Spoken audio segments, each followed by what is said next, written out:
Hello and welcome to this demo. In this demo, we would be looking at views. So we will be using SQL Server 2008, and the database that we would be using is AdventureWorks database. So in SQL Server 2008, we'll be looking at new features, of course, but I thought we'll just start off with some of the basic concepts like views, stored procedures, etc. And then let's jump into the new features that are provided by SQL Server 2008. So coming to views, views are basic saved select statements or say saved queries. So these queries are actually stored as objects in your database. So you could actually imagine views at certain virtual tables, right? So you cannot create triggers, etc. in views. So let us just quickly see in terms of syntax how to create views. So let me just fire up Management Studio, connect to my instance. And if you look at the database, there would be a folder called as views. So this is the place where all your views would be stored. So there are different ways in which you can start creating views. So we will look at some of the inbuilt options that are provided by the Management Studio in terms of generating code, and then we'll be writing some code in order to create our views. Right. So the first and foremost thing is, in order to create a view, what you could do is right click on the views folder and say a new view. Right. So once you select on this option, you are presented with a number of tables. So this is pretty much a visual designer in terms of creating your views. So for now, I'll create a very simple view. Let me just choose a very simple table, say currency, and I'll add it to this.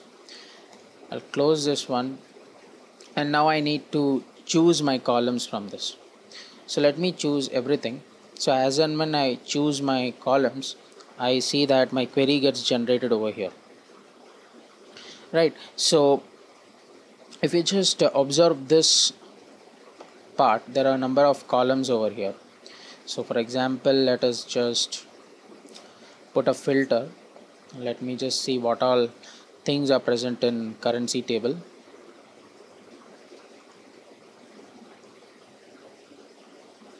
All right. So let me just choose say currency code.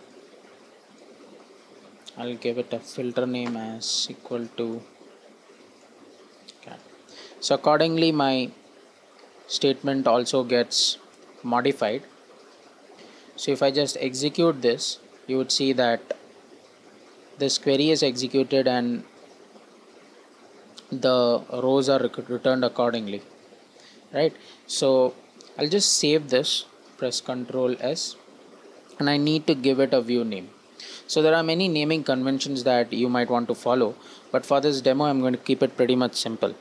So I'll say demo SQL underscore view 1. Click on OK, and now if I just refresh my views folder, I could see this. So I'll see my columns over here and so on and so forth. So I'll select the top 1000 rows, and you see that my statement gets fired and the aggregate number of rows are returned in this example.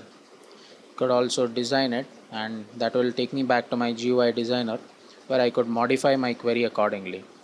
For instance, I'll remove the filter, my query gets modified accordingly. I'll execute this and I see that all of the rows are returned over here. So I'll just save this, and now if I say select the top 1000 rows, that is going to return me everything.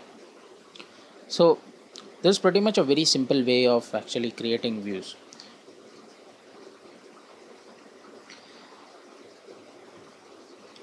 So at times you might want to alter this by using the non-GUI method. So you could just select on your view name and navigate to script view as, and here you'll find a number of options. So I'm going to select alter to and click on new query editor window. So this is actually going to show me the query of the view. So I could go ahead and alter this. For instance, say I don't want the modified date, I could just take that out and execute it. And now if I run the view, I'd see two columns in this. Of course, there are other options to script view as create to, alter to, drop to, and so on and so forth. The other cool feature that you would like to explore is the template explorer. For instance, if you go to your view menu, you'd find an option called as template explorer. So this template explorer has some inbuilt templates for you, which helps you in generating some code. So it gives you the basic framework and you have to just fill in the blanks type, right? So it has some templates for views as well. So let's explore them. You'll find a view folder, and here there are 3 templates available for us. Just close this. Like create view, drop view, and so on and so forth. I'll just drag and drop a create view. So it has generated a framework for me wherein it says drop a view if it already exists and create a new view and so on and so forth. So there is also a new way in which you could actually fill in these templates.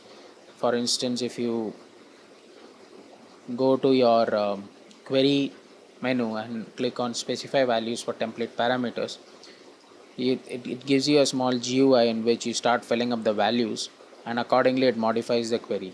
For example, I'll say my view name is demo SQL, say temp view, and let the query be as it is, and it has accordingly modified this. So if I just run this, it is going to create that particular view for me. So I'll just refresh my views folder, and I see that the new view that I just created has been created over here. If I select the top 1000 rows, I could see the results of my view. So these are pretty much very simple things that you could do in order to create views. In our further demos, we would be looking at more complex statements. We'll be looking at some conditional looping, if else statements, we'll be looking at try catch, and so on and so forth. So accordingly, you might want to use them in order to modify your views according to your business requirements.